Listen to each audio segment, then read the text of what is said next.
Bonjour, blessure de trahison, deuxième partie. Alors vous allez me dire, il était temps, 2 ans après. Et bon, voilà, vous n'avez pas perdu votre temps, voilà la deuxième partie attendue. Sur la continuité de l'amour. Alors il y a ça, 16 ans, quasiment jour pour jour, j'étais avec ma petite amie de l'époque, et dans un moment intime, je l'ai appelée du nom de ma petite amie précédente, avec laquelle j'étais plus pourtant depuis 1 an. Et je m'en suis pas rendu compte qui plus est. Donc, c'est seulement après, donc je sais pas, peut-être un quart d'heure après, mettons, qu'elle me regarde quand même un petit peu énervée, mais légèrement seulement.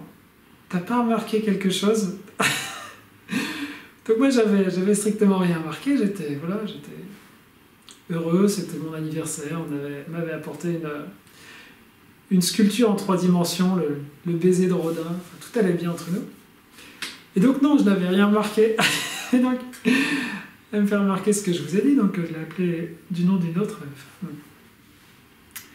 Et dans l'instant, évidemment, je devais urgemment trouver quelque chose de sensé à lui dire, parce que c'était évidemment d'une maladresse énorme, et on aurait pu imaginer que je me prenne une baffe, ou qu'elle parte en courant, ou qu'elle casse de la vaisselle, ou Dieu sait quoi, si elle avait eu une blessure de trahison intense qu'on peut marquer, mais c'était pas son cas, elle était juste un petit peu contrariée. Et donc ce que j'ai trouvé dans l'instant, la muse de l'inspiration a dû me souffler ça pour me sortir de ce mauvais pas, et permettre à la relation de durer encore quasiment 1 année. Et ce qu'elle m'a dit, ce que j'ai dit donc, c'est que cet amour qu'il y avait entre moi et mon ex-copine était finalement un avec l'amour que nous vivions.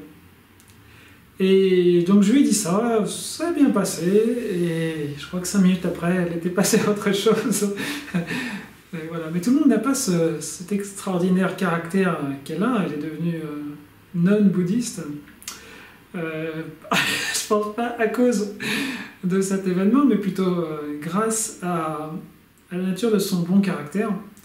Et tout le monde n'a pas cette façon de réagir à ce genre d'épreuve, en fait. Hein. Parce que vraiment, ça peut être une épreuve, comme je disais dans la première vidéo sur la trahison, le fait d'être comparé à quelqu'un d'autre, ça peut terriblement nous blesser. Enfin, réveiller du moins notre blessure, peut-être même l'aggraver. Et alors, on peut peut-être se souvenir de cet argument qui m'était venu, et se dire, et moi j'en avais besoin en fait, donc je reviens à l'explication de cet argument. C'est vrai que après avoir vécu donc, ce divorce que j'ai vécu, que je n'avais pas souhaité,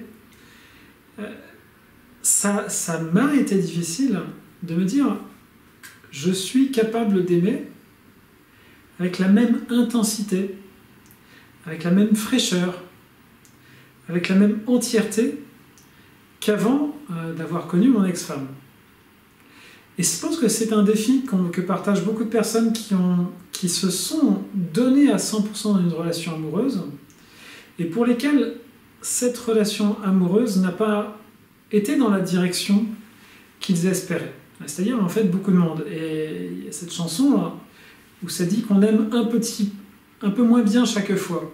Alors qu'évidemment, le but, c'est d'aimer un peu plus, un peu mieux, un peu plus authentiquement à chaque fois, et pas un petit peu moins bien chaque fois. Et c'est constaté par des psychologues que souvent, par exemple, quand il y a un remariage, il y a une distance qui va être plus grande.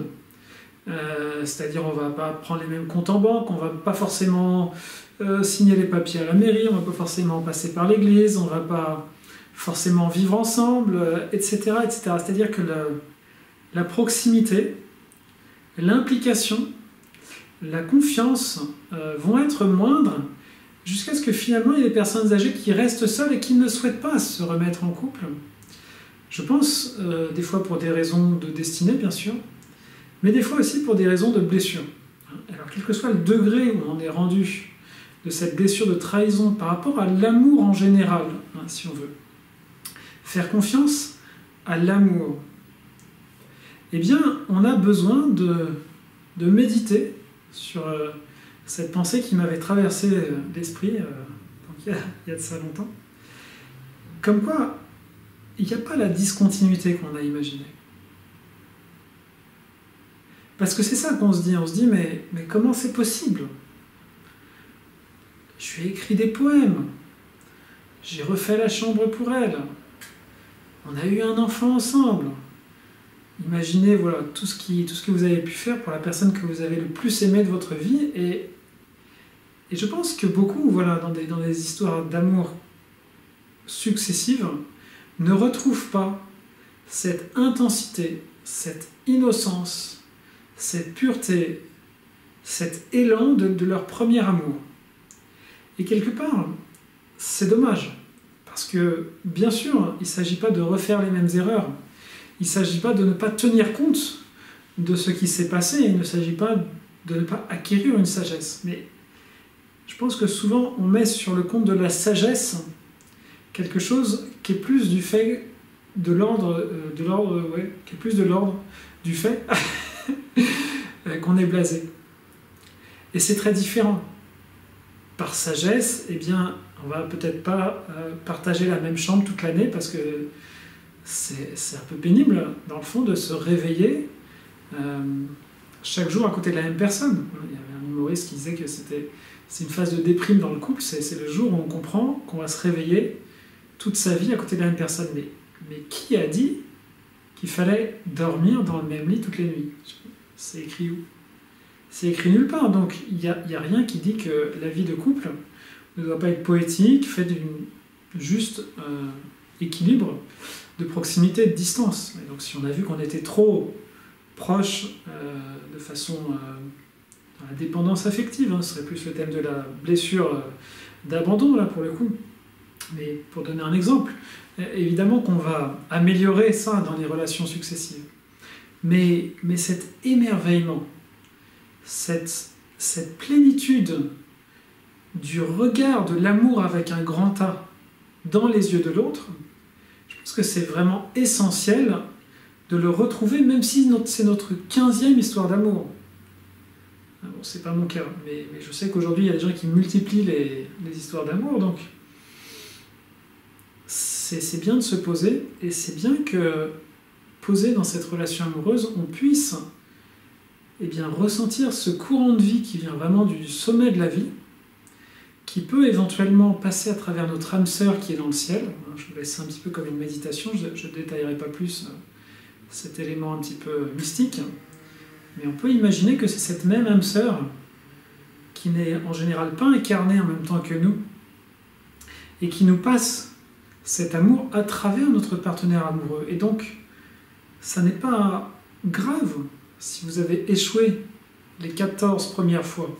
Ça n'est pas grave si vous avez souffert les 14 premières fois. Mais c'était des passages qui étaient nécessaires pour vous. Et ce n'est pas que la personne a trahi l'amour. Si vous voulez, l'amour qui passait ne vous a pas trahi. La personne s'est trompée, la personne a fait d'autres choix, mais ce n'est pas l'amour avec un grand A qui vous a trahi. L'amour avec un grand A, il est prêt à couler à nouveau, avec la même intensité, avec la même beauté, avec la même pureté, avec la même saveur que quand vous étiez enfant, quand vous y avez cette fille ou ce garçon dans la classe, et vous y pensiez comme ça souvent, et vous en parliez à peine même avec vos camarades de classe. Souvenez-vous, en primaire. C'était, quelque part, c'était magique. Il y avait vraiment toute cette promesse d'un lever de soleil, de l'amour qu'on aurait peut-être 5, 15 ans plus tard, 20 ans plus tard.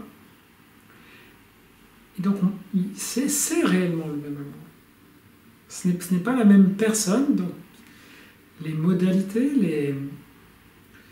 la coloration va être un petit peu différente, mais il n'y a pas de raison que votre implication intérieure, je ne parle pas des modalités matérielles, ça c'est à vous de les trouver avec l'expérience qui fonctionne bien, mais dans l'intensité et dans la sincérité de votre présence dans la relation, eh bien, gardez cette fraîcheur qui est celle de la continuité de l'amour. Merci beaucoup. À bientôt.